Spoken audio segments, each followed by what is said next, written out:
You know, usually when you get like an official government letter about unpaid property taxes, it just feels like a countdown to disaster. Oh, absolutely. I mean, you see those aggressive red stamps, the threatening legal codes, and the very real fear of actually losing your home. Exactly. It's totally paralyzing. Most people just want to shove that envelope in a drawer and look away. But what if that intimidating, jargon-filled envelope actually contained a lifeline? Yeah, and that's the whole point of our deep dive today. We're decoding this really fascinating source we got our hands on, the RPVARA Handbook by Aries Chan. Right. We're basically taking this dense legal document and turning it into a straightforward financial survival guide for you. So we're looking specifically at Provincial Ordinance number 494/2025, or people just call it RPVARA.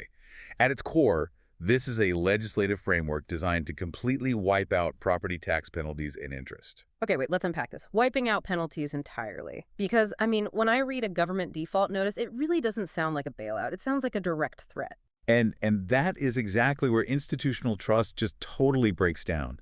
Financial relief is so often trapped behind this incredibly intimidating technical terminology. Like the ordinance uses words like condonation of ad valorem taxes, which, Let me stop you right there. Ad valorem.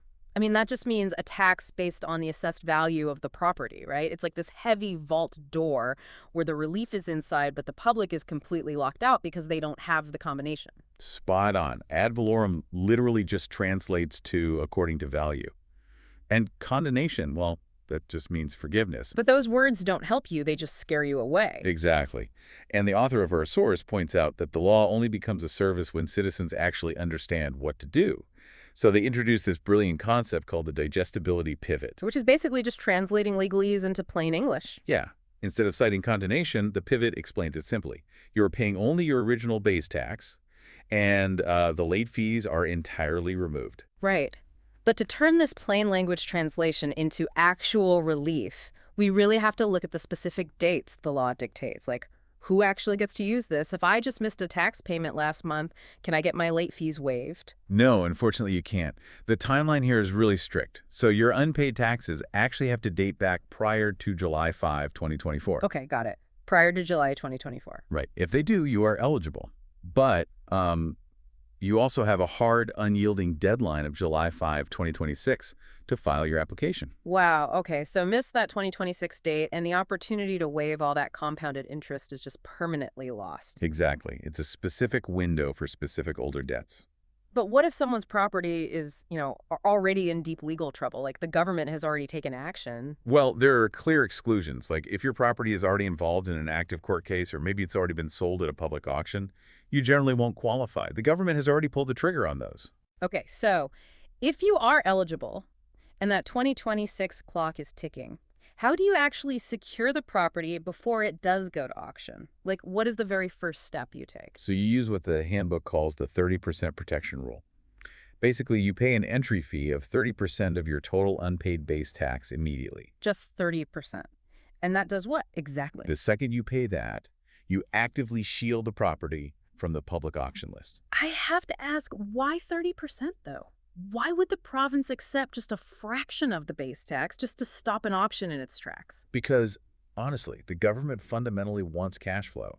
They do not want the massive administrative headache of seizing and selling real estate. Ah, that makes a lot of sense. Yeah, getting a 30% lump sum upfront, plus a legally binding commitment to pay the rest, is just a huge win-win for both the province and the taxpayer. And by making that initial payment, you basically get to enter a 24-month payment plan for the remaining base tax, completely wiping out years of compounded interest.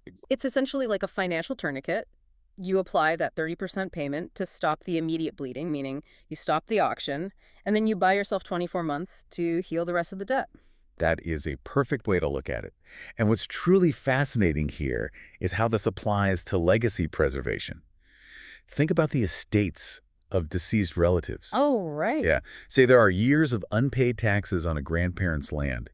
The heirs can actually unlock this exact payment plan with just basic proof of relation. Wait, really? They don't need to go through the massive, expensive headache of a finished title transfer first? Because, I mean, that process can take literally years. No finished title transfer required at all. You just provide proof you are related, you pay the 30%, and boom, you get instant security for the family land. That is huge. It really is.